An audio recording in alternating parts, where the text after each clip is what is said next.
Elle a été la première vétérinaire ougandaise spécialisée dans la protection de la faune. Gladys Kalema Zikuzoka s'efforce de sauver les gorilles de montagne dont l'habitat est menacé, en particulier par le changement climatique. Nous avons le plaisir de la recevoir ce soir sur TV5 Monde. Bonsoir Gladys Kalema Zikuzoka, soyez la bienvenue sur TV5 Monde. Bonsoir, merci beaucoup. I'm very excited to be here. Je suis ravie d'être là à Paris. C'est un plaisir de vous recevoir. Vous êtes la cofondatrice de l'Association de la conservation par la santé publique. Vous êtes de passage donc en France à l'occasion de la sortie de votre livre qui a pour titre, je le dis en français parce qu'il est sorti uniquement pour l'instant en version anglaise, Le voyage d'un vétérinaire de la faune africaine. Vous avez reçu, je le signale, en 2021, le prix des champions de la Terre des Nations Unies. La première question, elle est simple. Quand on a une femme comme vous en face de nous, comment se portent aujourd'hui les gorilles des montagnes du parc national de Bwindi? Les gorilles de montagne se portent bien. Il y en a de plus en plus. Nous avons eu des naissances récemment et c'est merveilleux de les voir. Quand j'ai commencé à travailler avec les gorilles il y a 25 ans, il n'était que 650 et aujourd'hui on en a plus de 1000. C'est presque le double grâce à nos efforts de protection avec de meilleurs soins vétérinaires et de meilleurs soins aussi pour la communauté qui bénéficie du tourisme et d'une meilleure santé.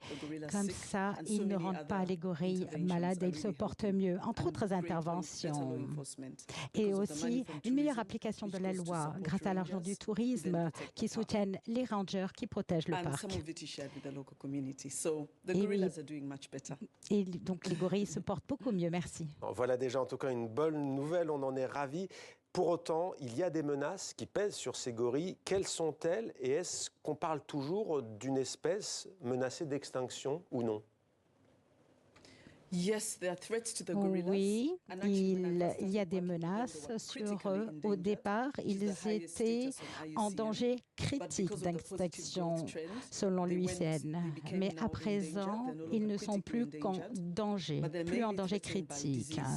Ce qui les menace, c'est les maladies des humains qui leur sont proches. Quand les touristes viennent, ils peuvent les rendre malades. Et aussi, quand les gorilles vont dans les jardins pour chercher des bananes, ils peuvent tomber malades.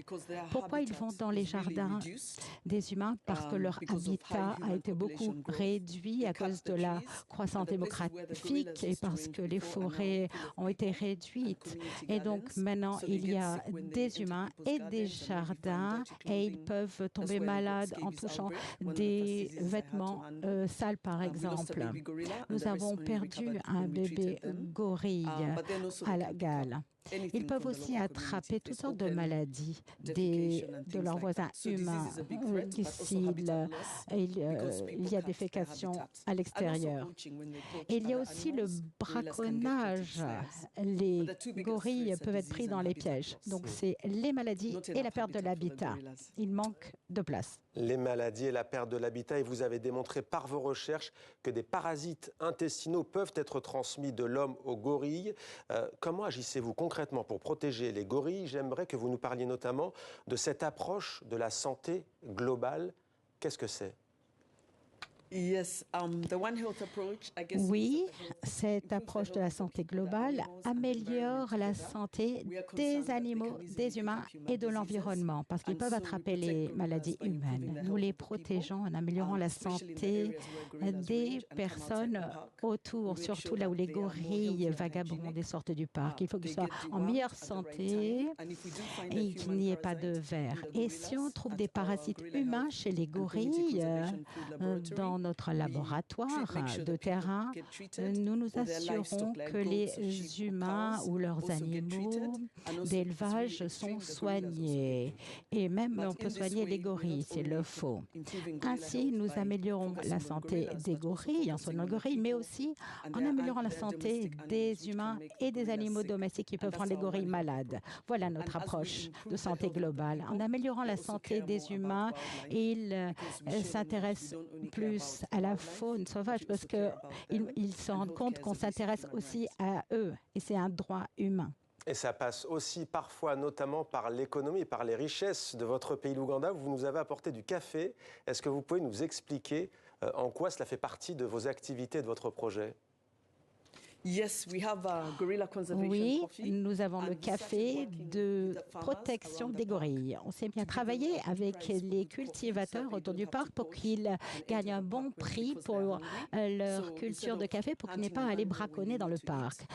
Donc, quand ils ont faim et n'ont plus besoin de chasser, ils vendent du café. Nous leur payons un prix supérieur à celui du marché.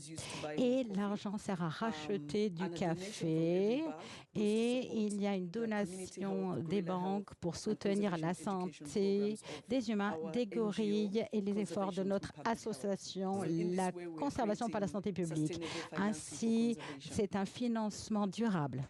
Alors avant d'évoquer votre livre, j'aimerais quand même avoir une question parce que vous êtes quand même une des scientifiques, une des femmes.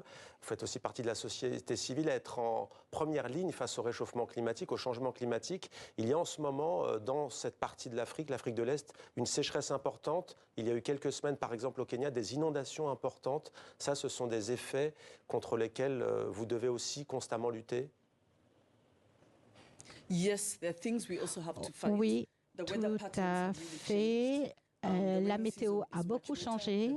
La saison pluvieuse est plus humide, la saison sèche est plus longue. Il y a des inondations de culture. Nous leur apportons les bonnes plantes, mais parfois les inondations les éliminent. Et avec le réchauffement, il y a plus de maladies, y compris les maladies zoonotiques qui peuvent se transférer entre les humains et les gorilles dans les deux sens. Donc nous suivons tout ça de près pour s'assurer que les gorilles n'attrapent pas plus de maladies à cause du réchauffement climatique. Et on ne sait pas s'ils sortent du parc pour aller chercher à manger parce qu'ils manquent de nourriture dans leur forêt. C'est quelque chose que nous étudions. J'ai encore une question, décidément, et juste promis, on passe à votre livre. Est-ce que votre approche de santé globale a permis de réduire l'impact de la pandémie de Covid-19 sur les gorilles des montagnes de votre parc naturel? Oui, notre approche de santé globale a permis de réduire l'impact du Covid. Dès le début de l'épidémie, nous avons bien fait passer le message au gouvernement qu'il fallait mettre des masques pour aller voir les gorilles et les chimpanzés. Et comme ça, on a empêché les touristes et ceux qui travaillent dans les parcs, les voisins, de contaminer les gorilles. Ça a été très utile. Et nous nous assurons aussi que les personnes qui habitent près du parc se lavent les mains. Et donc, on a mis en place des stations de lavage des mains et ils mettent un masque s'ils sont à moins de 10 mètres d'un gorille. Et on a aussi apporté des aides aux personnes locales parce qu'il n'y a plus de tourisme, donc plus d'économie. Il est important donc d'apporter notre soutien aux cultivateurs de café. On s'est assuré qu'ils avaient assez à manger en apportant notre soutien aux foyers vulnérables. Et puis, on a réussi à vendre le café ougandais au Royaume-Uni et aux États-Unis. Et nous espérons que nous pourrons vendre en France. À un moment, on en vendait un petit peu en France et c'est vraiment utile parce qu'en achetant le café, l'argent nous permet de soutenir les fermiers qui ne vont pas aller braconner dans la forêt. On a fait tout ça, ça a été utile. Mais malheureusement, on a perdu un gorille pendant la pandémie parce qu'un braconneur affamé a tué est allé chasser et il s'est fait attaquer par un gorille. C'est là qu'on s'est rendu compte qu'il fallait s'assurer que les gens autour du parc n'avaient pas trop faim. Alors, l'avant-propos de votre livre est signé Jane Goodall, ethnologue, éthologue et anthropologue britannique. Elle est la première scientifique à avoir observé et rapporté que les chimpanzés utilisent des outils pour s'alimenter. Ces travaux ont profondément transformé la compréhension des rapports entre les êtres humains et les autres animaux. J'aimerais, moi, non pas parler de manière de s'alimenter, mais d'outils pour se soigner. Vous en avez forcément entendu parler. On va parler juste pour une question d'orang-outan.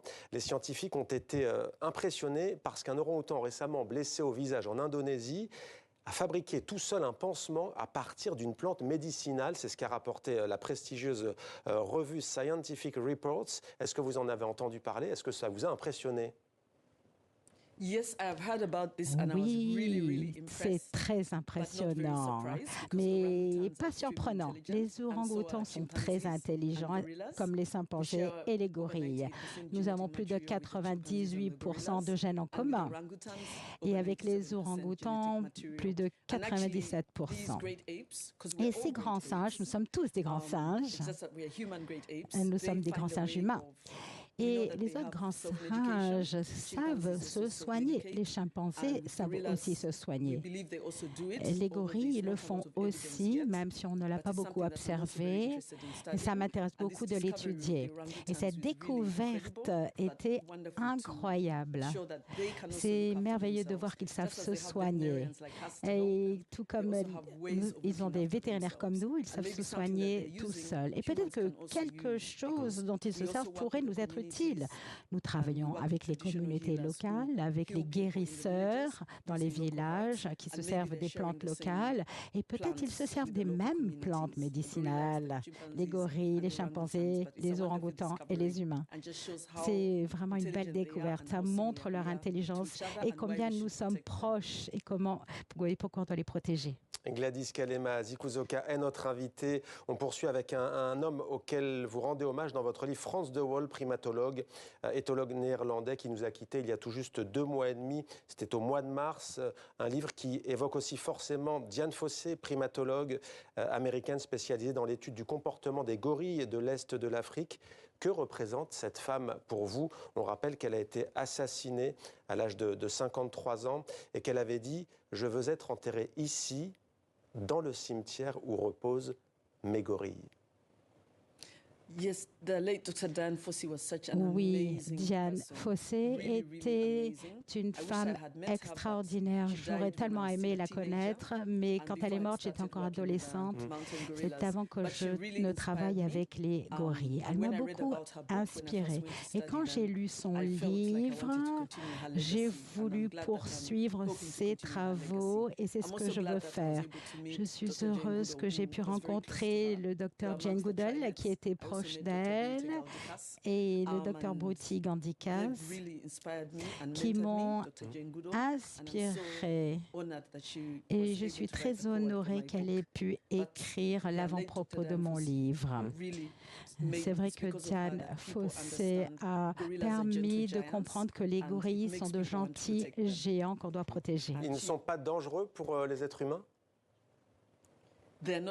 Non, ils ne sont pas dangereux pour les êtres humains. À moins qu'on les provoque, les gorilles ne veulent pas nous blesser. S'ils chargent, c'est juste pour nous faire peur. Ils s'arrêtent. Ce sont de gentils géants pacifiques. Contrairement à King Kong dans les films d'Hollywood, ils sont très gentils. Comment on communique avec eux? Si on veut par exemple rester calme et lui dire qu'on est son ami au gorille, il faut faire quoi? Vous communiquez par les sons avec eux? Oui, on fait. Pour montrer qu'on est en amis, qu'on ne les menace pas, qu'on vient en paix. Alors on a des photos de vous. C'est-à-dire qu'ils sont contents. On a des photos de vous lorsque vous étiez jeune, l'une notamment avec votre maman, à qui vous devez évidemment beaucoup, vous le dites souvent. C'est une vocation pour vous qui est venue très tôt, ça, l'amour des gorilles?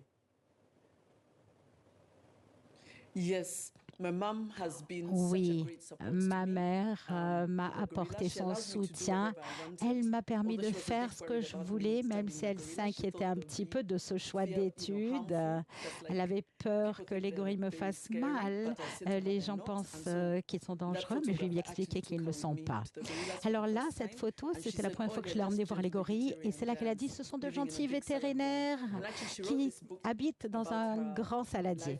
Et donc, il y a ce livre, c'est une des premières femmes en politique en Ouganda dans le mouvement féministe. Et elle a mis une photo de quand je l'ai emmenée voir les gorilles. Elle a 95 ans. Et bien voilà, on terminera par ce beau message d'amour. Merci beaucoup Gladys Kalema Zikuzoka d'être venue sur notre plateau. On vous souhaite évidemment un très bon séjour en France. Merci beaucoup. Merci beaucoup et j'espère que vous viendrez voir les gorilles en Ouganda et j'espère revenir en octobre pour présenter mon livre et le faire traduire en français. Avec grand plaisir. Merci à vous. Merci infiniment.